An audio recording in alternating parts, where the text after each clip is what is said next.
Many people have asked me about gender reassignment surgery. I know a lot of transgender people who have got no desire to have gender reassignment surgery. They're quite happy to live as is, if you like. With me, gender reassignment surgery, or sex change, if you like, to me was an operation I felt that I needed but wasn't necessary, but I've had, but got no regrets having.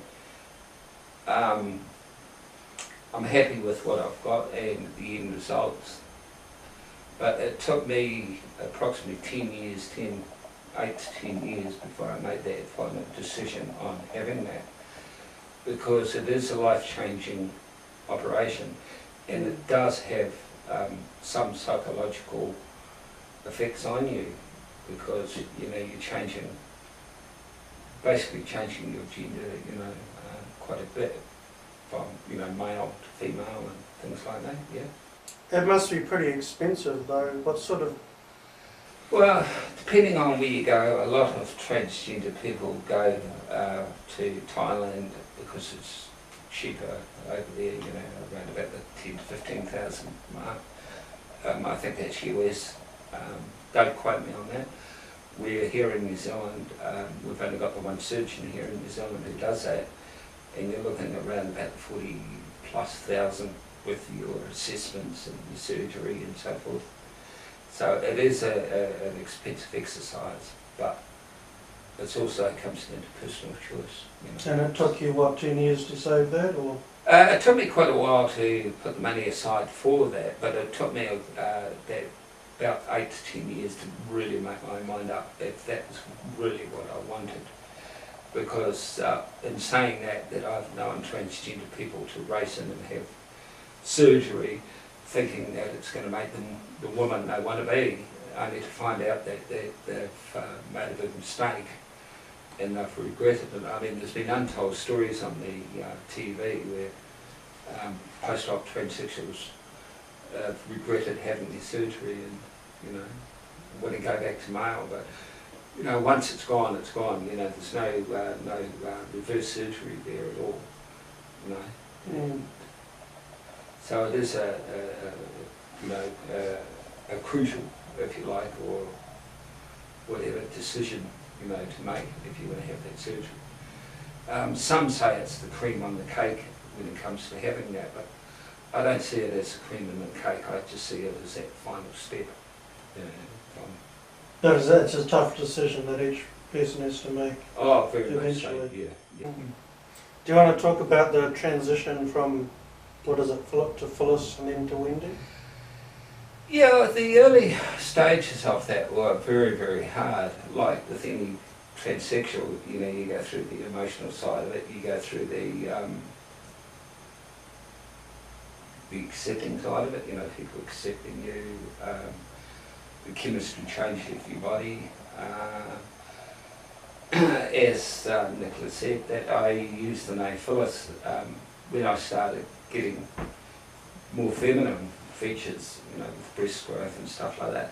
I needed a female name quickly, for birth certificates and driver's license and stuff like that. So I just obviously took the female version of my male name, which was Philip Wayne. So I took the name Phyllis Wendy. I didn't change my last name, I stuck to the name Young all the way through. And I just basically used that. Then as the years passed by, a lot of people thought the name Phyllis didn't go with my personality, my sense of humour, me. So I decided to change the name to Wendy Jane. Wendy Jane Ian Young, that's a mouthful. Wendy Jane is hyphened. But most people just call me Wendy, they find it a lot easier. But the changeover from going from male to female was very hard. A lot of rejection in there, a lot of loneliness, a lot of sadness, a lot of pain. Unemployed there for a while, so yes, I know what it's like being at work. Living on hand to mouth, so to speak, not being able to afford to do anything or buy anything. Yeah, so yeah, I know that side of it is very very much. I suppose the last question I want to ask is, what advice would you give to people nowadays who are coming into this whole realising that they're born in the wrong body? My advice with them is then you follow your feelings, you know, because, you know, like with me, I fought it for so long. And with the help that's out there through support clubs, support groups, clubs, organisations, then yeah, I'd say, yeah, follow your feelings, and it is hard, you know, to make that change, and the hardest part, I think, with any transsexual person is that rejection side of it from family, friends, jobs and stuff like that. But if you've got real good support from family, I think it's really, really great.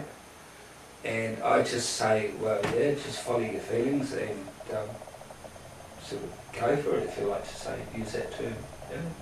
Why fight it? You know,